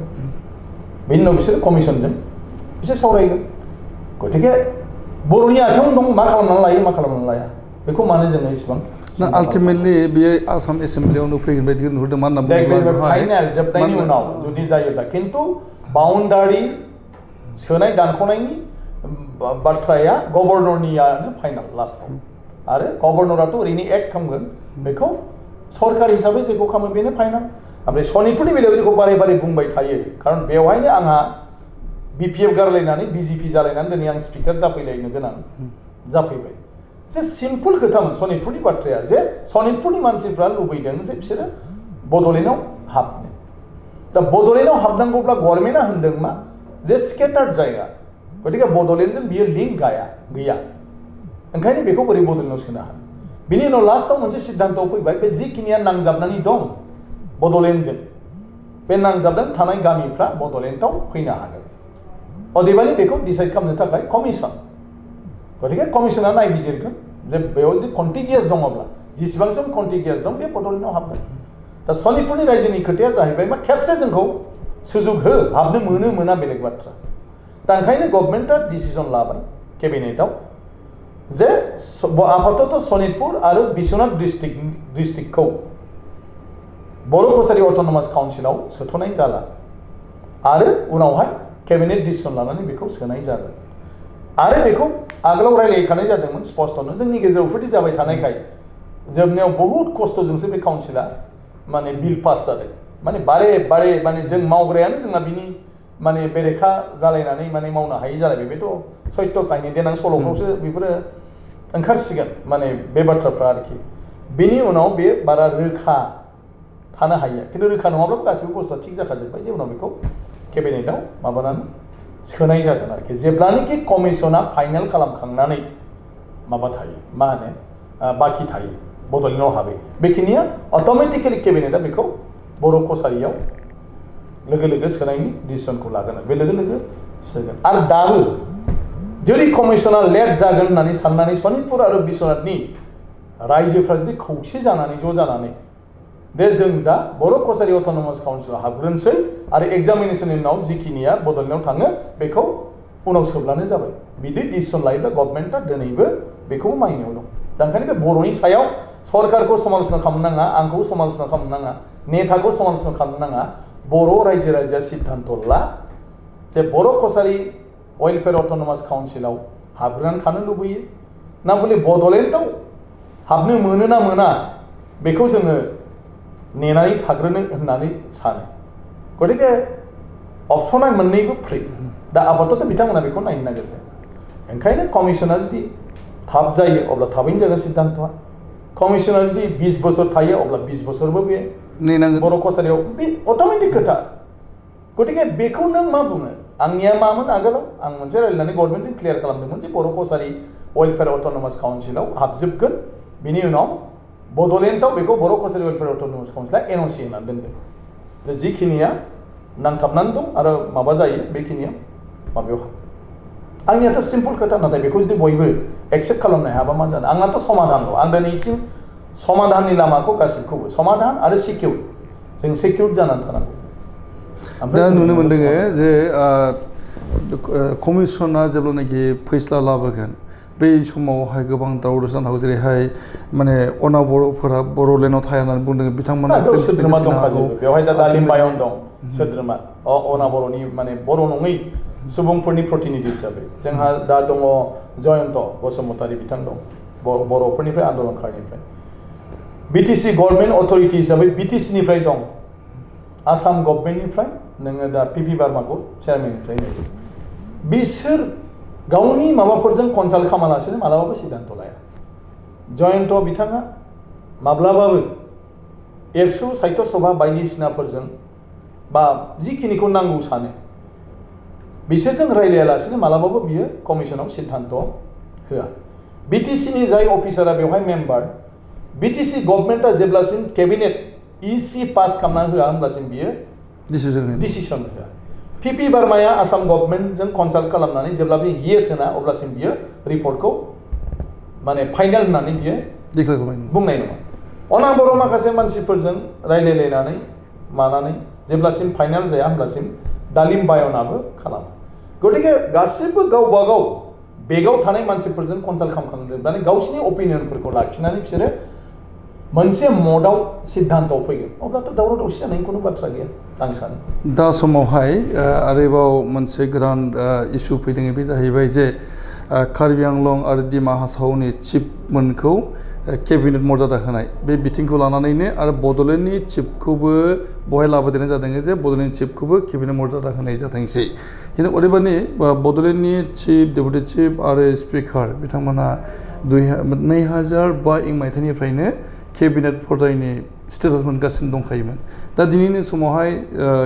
आसाम केबिनेटआ जेब्लानाखि डिसिसन होबाय जे बड'लेण्डनि चिफ डिमा हासाव आरो कार्बि आंलंनि चिफआ केबिनेट मर्यादा मोननाय जागोन दा बिनि डिक्लारेसननि उनावहाय बड'लेण्डनि डेपुटि चिफ आरो स्पिकारनि जोंनि स्टेटास केबिनेट बियो माने मान जासिगोन नामा एबा दुइसिगोन नामा बे मोनसे आं दाबो मोनथिया केबिनेटआव बेवहाय प्रस्ताबखौ माबायदि लाबोदों आरो बिनि स्पिरिटआ मामोन माबाया केबिनेटआव आरो बेवहाय जायफोर दं बिसोरो हयथ' रावबो आइडिया गैया जे बिटिसिनि चिफ डिपुटि चिफ आरो स्पिकारा जे केबिनेट स्टेटासखा हयथ' आरो जुदि माबाफोर दङब्ला आइडिया गैयिनि थाखाय रावबो बेखौ माने पुटआप खालामाखिसै रावबो मिनिस्टारा आरो मिनिस्टारनि जिफोर साबअर्डिनेट अफिस बिसोरबो हयथ' स्पेसिफिक भाबै मोनथिया बिसोर ओरैनो जिहेतु बिसिना स्टेटास गैयामोन नालाय खालामनांगौखाय बड'लेण्डनिखौबो सोफानानै होबाय ओरैनो बेवहाय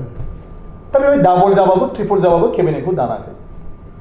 खिन्थु एइबारनि जितु केबिनेट सिद्धान्त बे सिद्धान्तआव मोनसे खोथा दं मा बिसोर आसामावनो बिसोरो केबिनेट स्टेटास जागोन आगोलनिया जाबाय मा बे जाबाय गावनि जुरिसडिक्सनाव केबिनेट बिटिसिनि चिफ बिटिसिनि माने स्पिकार बिटिसिनि डिपुटि चिफआ केबिनेट स्टेट माने स्टेटासनि खिन्थु बिसिनि केबिनेट स्टेटासा अनलि उइदिन दि देयार जुरिसडिक्सन काउन्सिलनि जुरिसडिक्सन दा एइबाराव जाहैबाय मा बिटिसिनि चिफआ अल आसाम थारमाने अल आसामनि जायखिजाया जायगायाव थाङोब्ला बिसोरो केबिनेट हिसाबै प्रट'कला जासिगोन जे डिसिआ बिसोरखौ रिसिभ खालामगोन एसपिआ रिसिभ खालामगोन बिसोरनो प्रट'कल होगोन बिसोर गेस्ट हाउस सरकारि खरसा समस्त गासिबो जेरावखि थाङा अल आसाम आगोलना बे नङामोन जे बेवहाय थाङोब्ला माने नोंखौ रिसिभ खालामाबाबो बे it is up to the DC even माने बिटिसिआव ओरैनो एंगारनो हायैनि डिसिआ माने माबा खालामो खिन्थु बिटिसिनि बियो माबा नङा होननानै जेसेबां लानांगौ बेखौ लाया अबस्से जोंनियाबो भुल जोङो प्रपार इनफरमेसननि गेजेरजों जोङो थाङैखाय बिथांमोनाबो माने हास्लाबजोबा गतिके ओंखायनो बे जाहैबाय खिन्थु जोंहा जिहेतु स्पिकाराबो आरो माबायाबो केबिनेट गतिके बेखौ जोङो नेक्स्ट बिनि थाखाय माने बिटिसिआ प्रप'जाल हरोबा मोजां जे बिसोरखौबो अल आसाम खालामनानै होनांगौ खिन्थु दाख्लैनि डिसिसनाव आं सानो भुलब्लाबो बे मोजाङावनो थानाय बुस्थुआव बे जेबो भुल गैया नाथाय बै सानैयाबो दि केबिनेट हयथ' बेखौ मोनथिया जानो हागौ मोनसेया जाहैबाय कार्बि आंलं एनसिएसनि बायदिनो साननानै लानो हागौ आं सानो बेखौ एसेबां प्रपारलि आरोखि बेवहाय माबायाखै इन'सेन्टलि बियो जादों आरो जायफोर बे केबिनेटआव प्रेजेन्ट दंमोन हयथ' बिथांमोनाबो बे बेलायाव बारा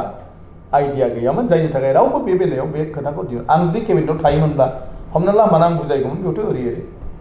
होमबा बुंगोन चिफखौ होमबा चिफखौल' मानो स्पिकाराबोथ' गिदिंगोन ओंखारगोन डिपुटि चिफआबो ओंखारो हा बेवहाय माथो अपथि थानांगौ होननानै आङो बेवहाय हयथ' बुंदेरगौमोन आरो आं मोनब्ला आरो बिदि जालांबाय ओंखायनो बेखौ लानानै आं सानो जेबो माबा गैया दा सासेया मोनबाय जेला सानैयाबो जाहाथे एरिया एक्सपानसन मोननो हायो नामा बेखौ आरो बे बेलायाव खामानि मावनांगौनि दायथ'आ जाहैबाय बड'लेण्ड टेरिटरियेल काउन्सिल बिथांमोना बे प्रप'जालखौ माने पलिटिकेल एन्ड हम डिपार्टमेन्टआव बा माने मा होनो चिफ मिनिस्टार मान गोनां बिथांनो माने हरनांगोन आरो हरोब्ला बेखौ बिबेचना खालामनानै नेक्स्ट केबिनेटफ्राव बेखौ खालामदेरनो हागोन जों दान्दिसे ब्रेक लाबावनि बिनि उनाव जों फैगोन जोबथारनाय फारसे जों दान्दिसे ब्रेक लादों आरो ब्रेकनि उनाव फैफिनगोन जोबथारनाय सावरायथुन हाबाफारि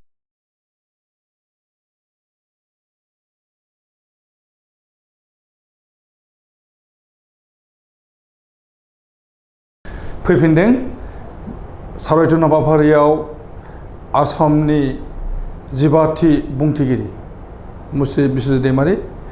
बिथांजों दा जोबथारनाय फारसे जों फैदों सावरायथुन हाबाफारियाव जे नोंथाङा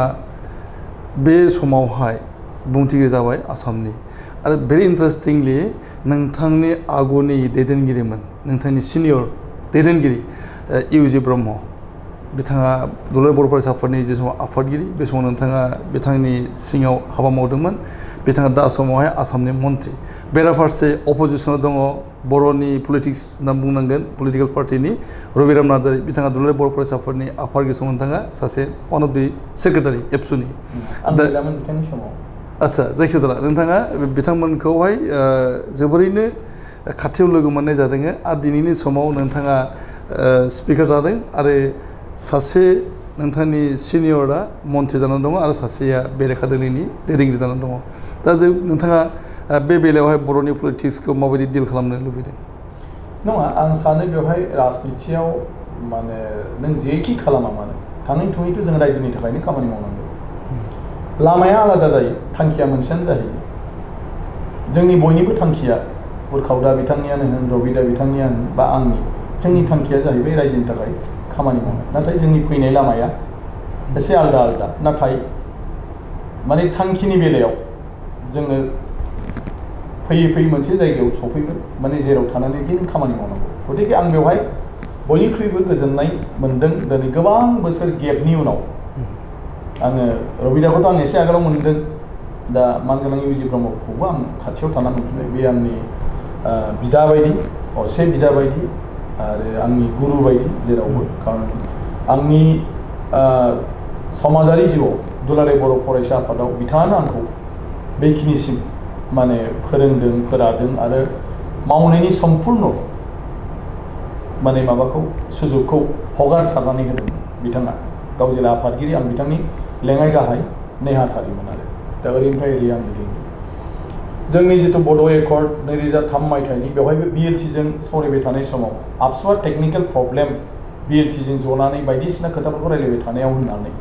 बिथाङानो आंखौ बे सोमावसारनायाव एबसुनिफ्राय बेनो थाथोंसै होननानै आंखौ होदोंमोन जायनि थाखाय आं फैयै फैयै माखासे सार्कोल मोननानै दिनैनि राजखान्थिनि फोथाराव एसेब्लाबो गोरलैसिनै आं खामानि मावनो हादों आवगायनो हादों गतिके MLA खौबो इभेन फार्स्ट बिथाङानो आंनि मुंखौ लादों जेब्ला MLA इलेक्सन 2001आव अब्ला दिल्लीयाव सावरायलायदोंमोन जे सोरखौ बबाव होनो जेब्ला तामुलपुर समस्तिनि माबाया फैयो सिरियेला अब्ला तामुलपुर समस्तियाव सोरखौ होननाय लोगो लोगो बिथाङानो सिगां नाम लाग्रोदोंमोन आंनिबाथ' बेवहाय दावरावआनो गेलेनांगौ बिनि बादै आरो रावखौबो होनानै लाब गैया डाइरेक्ट बिथाङा होनदोंमोन अब्ला गासिबो मानगोनां चन्दन ब्रह्म काम्फा बरगयारी आरो गासिबो जि लिडारफोर दं बयबो जाबाय चन्दन ब्रह्म बिथाङा बुंदोंमोन तामुलपुरखौ बाद दोनदो बेखौ आरो सेकेन्ड आरो डिसकासन गैला जोब्बाय बिथाङानो आंखौ बेवहायबो प्रप'ज खालामदोंमोन आंनि राजखान्थि जिउ जागायजेननाया बिथांनिफ्रायनो गासिबो आंनि सर्बस्व बे जिथु हाइ टाइम मानसिनि जिउआव मोनसे सोलोंफुनाय फैयो जेरै 25निफ्राय 30 बोसोर MA पास जाखांनानै नोङो खामानि सोरजोंबा थाफानानै मावनांगौ 30 बोसोर 30 बोसोरनि उनाव मानसिया गावनि व्यक्तिगत जिबननि थाखाय हारसिंनो सिद्धान्त लानानै मावलांनांगौ जायो अब्ला 25निफ्राय 30 बोसोरनि जिथु अभिगता बेजोंसो मानसिया खामानि मावो आंनि जिउआवबो बे समाव 25निफ्राय 30आनोमोन आं 30 बोसोरावनो 29-30आवनो आंनि MLA जादों आरो 29-30 बोसोराव नाथाय आङो मानगोनां इउ जि ब्रह्म बिथांखौ बिदिनो 25-26 बिदियावनिफ्रायनो 24-25निफ्रायनो आङो एकदमबारे थाफानानै बिथांजों गासिबखौबो सोलोंबोनो मोन्दों गासिबो बेलायावनो गतिके बे हिसाबै आंहा बिनि फारसे जेब्लाबो मोनसे फोथायथिबो दं आरो रेसपेक्टबो दं नाथाय खाबुखौ मोनाखै राजखान्थिनि बेलायाव आरो सावरायनो सानब्लाबो गोजान गोजान थानानै सावरायनो मोना दिनै फैयै फैयै जोबनायाव माने इसोरनिनो मोनसे लीला बेफोरो दा फैनानै जों मोनसे प्लेटफर्माव आरो मोनसे एलायन्स हिसाबै आरोखि जों न'खरसेनि बायदि दिनै लोगो मोनफैफिनजोब्बाय आरो रबिराम नार्जारी बिथाङाबो आंखौ जथेस्थ' अनबोदों मावबोदों बिथाङा स्पिकारमोन बिथाङा मोनसे समाव आंखौ हिउमेन कम्पिउटार होननानै एबसुआव नाम होबोदोंमोन आं बाराद्राय स्पिडनि थाखायनो सबखौनो थाब स्पिडाव बुंनाय थाब स्पिडाव आइडियाफोरखौ जा दाजा माने आङो बुंलाबायनाय बेखौ ओरै खालामनानै खालामसै बेनो मोजां दा ओंखायनो आंखौ बुंनाय इमान फास्ट ओंखायनो बियो होनोमोन बे समाव आबसुनि माबायाव बिथाङा नाम दोनदोंमोन माने हिउमेन कम्पिउटार थ' बेबायदि गासिबो आंनि अइल वेसा बिदा असेफोरबायदि खारन जों न' गारनानै संग्राम खालामनाय जोंनि बिमा बिफा बाय बाहागिनिख्रुइ जों जायखिनिया ज' थालायनानै मावो बेनो जोंनि न'खरनो आरो बेबायदिनो जोङो सोलिबोदोंमोन नाथाय राजखान्थिनि बेलायाव गुबुन गुबुन लामायाव थालायनायनि जाहोनाव मालाबा जों समाल'सनाबो खालामलायदों गाज्रि बाथ्राबो हयथ' मालाबा बुंफ्लांलायदों गावबा गावनि माबाखौ गायसननो थांनानै बे बुस्थु नाथाय दिनैहाय बेवहाय जोङो जयैनो सफैनानै नोंथाङा बुंनाय बायदि पदआ सेनियर नाथाय आं सानो बेखौ लानानै जोंनि गेजेराव जेबो गैया आंनि सेनियर हिसाबै एक्ट खालामनांगौआ दसेल' बिथांमोनखौ बिनि उनाव मन्त्रि हिसाबै बिथाङा जेब्लाबो सायाव आरो आं सानो जे बिथांनि दैदेननायाव मन्त्रि सभानिल' नङा जोङो बर' हिसाबैबो बयबो खौसेयै दिनै गोदान मोनसे सिन्था आरो मिजिंजों खामानि मावलांनो हागोन आरो निस्सय आद्रा थानाय खामानिफोरखौ जोङो बे 5 बोसोराव साबसिन मावनानै दिन्थिनो हागोन नोंथाङा बुंथिगिरि हिसाबै एसेमब्लियाव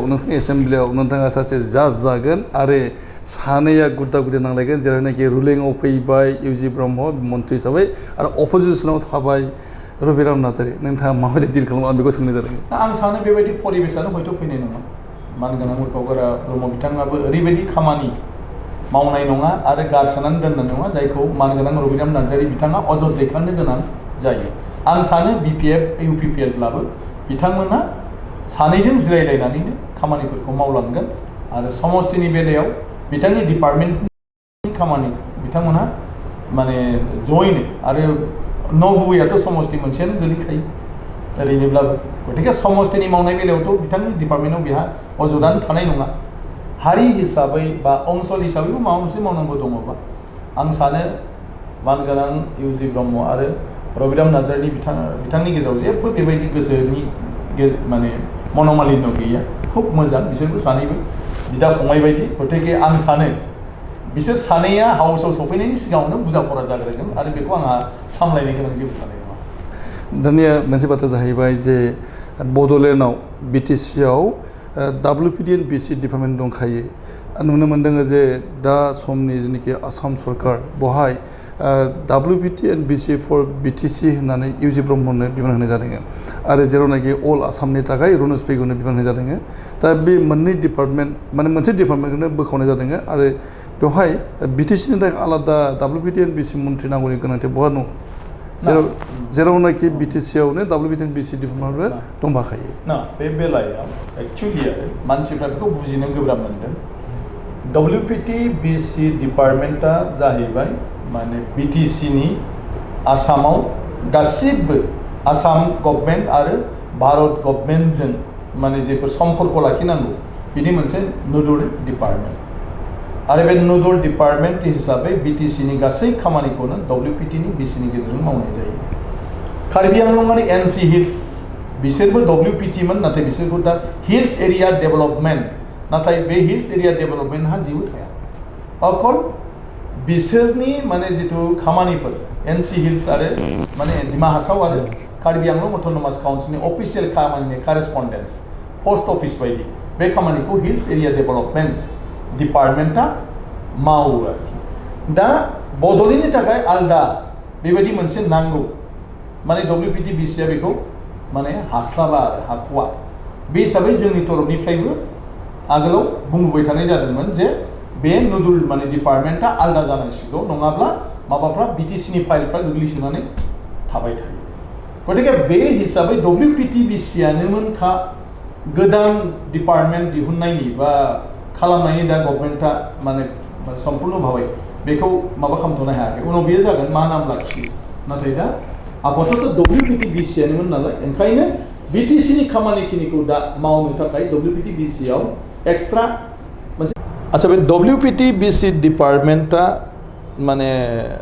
एक्चुअलि आरो दा जेखौ बोखावदों बे बोखावनाया डिपार्टमेन्टखौ बोखावनो होननानै बोखावनाय जायाखै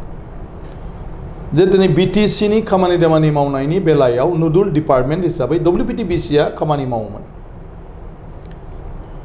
अदेबानि WPT BCआ गोबां खामानि थानायनि थाखाय BTCनि जेफोर कारेसपन्डेन्स बिभिन्न डिपार्टमेन्टनि खामानिखौ WPT BCआ मुभ खालामनांगौ आरो बेनि गासिबो माबाफोरखौ WPT BCआ BTCजों सम्पर्कखौ खालामबाय थानांगौ बे बेलायाव गोबां जेंना सफैयो आरो बे डिपार्टमेन्टआ गावसिनि बेस्थ'थायाव थानानै मालाबा BTCनि खामानि बा फाइलफोरनि माबाखौ 1 मास 2 मास गाहाम दोननाय जायो ओंखायनो जोंनिफ्रायबो बुंनाय जादोंमोन जे BTCनि नोडल डिपार्टमेन्ट हिसाबै एक्सट्रा माबा मोनसे खुलिथारनाया प्रयोजन दं जेरै कार्बि आंलं आरो डिमा हासावनि थाखाय हिल्स एरिया डेभेलपमेन्ट होननानै आगोलावनो मोनसे खुलिनाय जादों आरो बे हिल्स एरिया डेभेलपमेन्टआ जेबो डिपार्टमेन्टेलि बेहा आसामाव बा काउन्सिलावबो गैया किन्तु बे हिल्स एरिया डेभेलपमेन्टआ जाहैबाय काउन्सिलनि जिखुनु कारेसपन्डेन्सखौ खालामो गासिबो खामानि मावनांगौब्ला चिफ मिनिस्टारनाव थाङा डिपार्टमेन्टआव थाङा बियो हिल्स एरिया डेभेलपमेन्टआव थांगोन हिल्स एरिया डेभेलपमेन्टआसो कनसार्न अथरिटिफोरजों कमिउनिकेट खालामगोन थिग बड'लेण्ड टेरिटरियेल काउन्सिलनि बेलायावबो दा मानगोनां उरखावगोरा ब्रह्म बिथांनो होनाय BTC एरियानि होननाया एक्चुअलि WPT BC नामावसो किन्तु बे जाबाय अनलि बड'लेण्ड एरिया डेभेलपमेन्टनि बेलायाव जिफोर इस्यु आरो कारेसपन्डेन्स खालामनांगौ थागोन अफिसियेल नोडल डिपार्टमेन्ट हिसाबै बेखौ बिथाङा नायसिगोन आरो बे मोनसे सेक्सन जासिगोन दा बे नामखौ उनफ्राव सोलायनानैबो लानो हागोन मा नाम दोनोब्ला जायो खिन्थु बिनि दायित्वआ जाहैबाय अनलि बिटिसिनि ओंखायनो बिटिसिआव WPTBC डिपार्टमेन्टआ दं बिटिसि हिसाबै जेफोर गुबुन गुबुन डिपार्टमेन्टखौ आसामनिफ्राय होनाय जादों बे हिसाबै बेवहाय बियो दं गतिके नैबे WPTBC डिपार्टमेन्टआ बिटिसिनि नुडुल डिपार्टमेन्ट हिसाबै बिटिसिनि जेफोर स्टेट गभर्नमेन्टजों माने सब समय कमिउनिकेसन खालामनांगौ फान्डनिफ्राय आरम्भ खालामनानै बिभिन्न प्रप'जाल आरो सेन्ट्रेल गभर्नमेन्टनि फान्ड बिनि इउटिलाइजेसन बिनि मोनसे कारेसपन्डेन्स बेखौ मावनो थाखाय आरोखि गतिके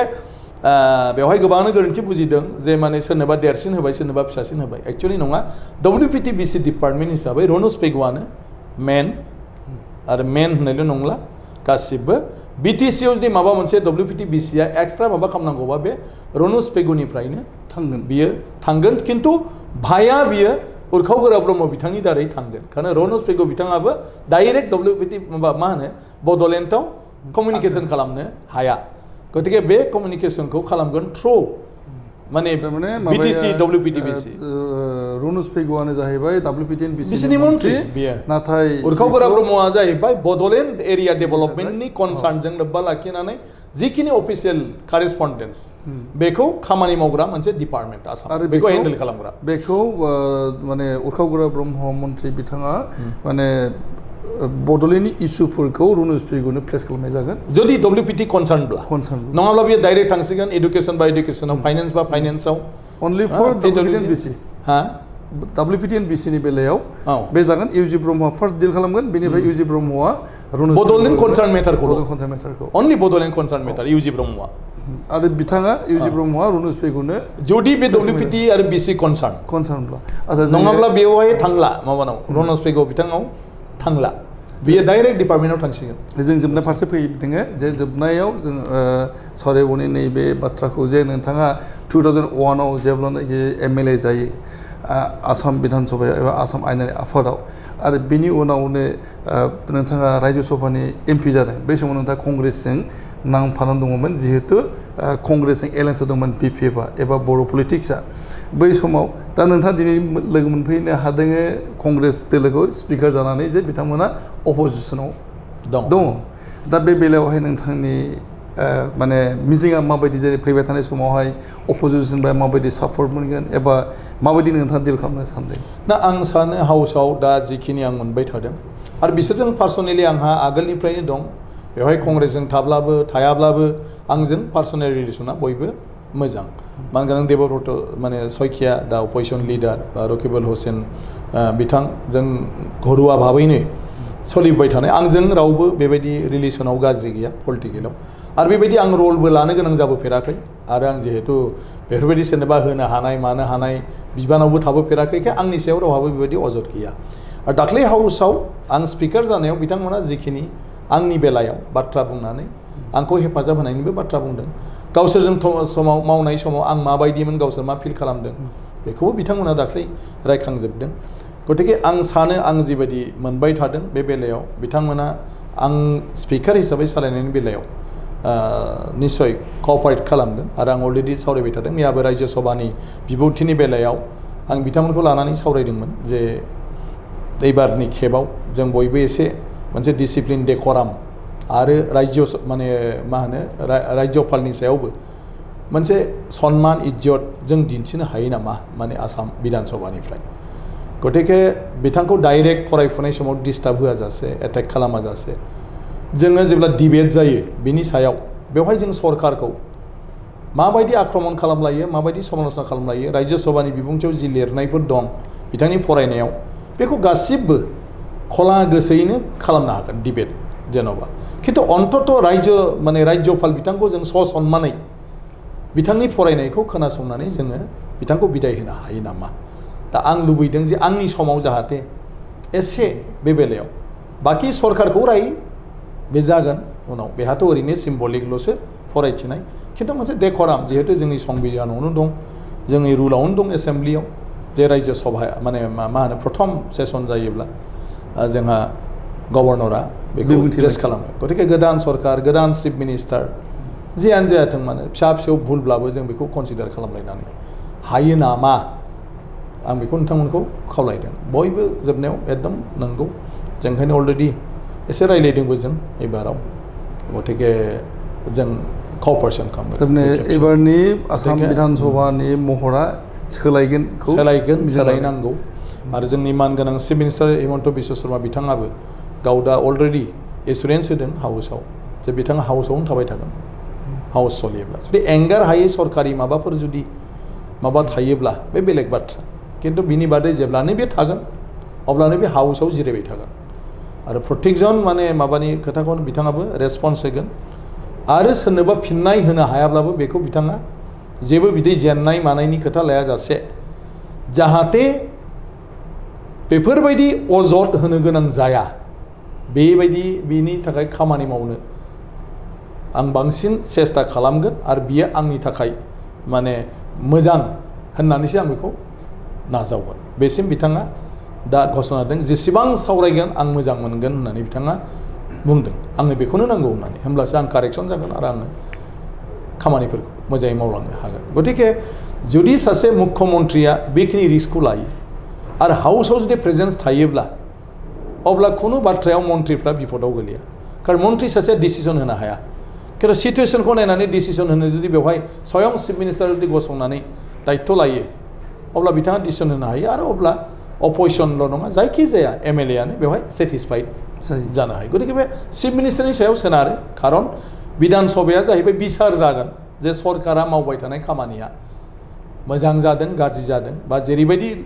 लादोंमोन बेखौ मावखो मावदिया बिनि सायाव मोनसे पर्जाल'सना आरो बे पर्जाल'सनायाव बयबो सोंथि दैखांगोन जेराव जुदि माबाफोर जायखौ नुयोब्ला आरो बेवहाय जुदि जाय मावफुंग्रा बिसोर जुदि दायित्व लालाङो दायित्व लानानै खोथा बुङो अब्ला बेवहाय नांलाय खमलायनि खुनु बाथ्रा फैया गतिके आं सानो चिफ मिनिस्टार बिथाङाबो जेराव एबार खुब माने पजिटिभलि अपोजिसनफोरनि बाथ्राफोरखौ गासिबखौबो बिथाङा माने रेसपन्स होनायनि खोथा अलरेडि बुंबाय बिदिनो थाङोब्ला आं सानो आंनि दिनाव बेबायदि इसेबां जटिल फैनाय नङा जोबोद गोजोननाय बाथ्रा आरो नोंथांनि बे माने बिबान रुजुनो मोननाया माने जोबोरैनो गोग्गाथाव बाथ्रा जादों बर' हारिनि थाखाय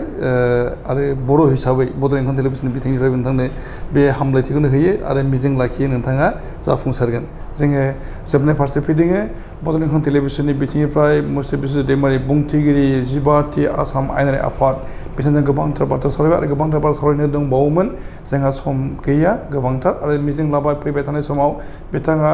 बर' हारि थामोन्था आसाम रायजोनि थामोन्था गासै बिथिंखौनो सरजाबनानै आसाम आयेनारि आफादाव मोजाङै प्लेस खालामगोन आरो खौसे गोजोन आरो दावगानायनि हाबायाव बिथाङा मैखोम रल लानानै जारिमिननि बेलायाव दोनलांनो हाथों जों बेखौ मिजिं लाबाय आरो बेखिनि जोंनि सावरायनायखौ फोजोबबाय गोजोनथों खुलुमबाय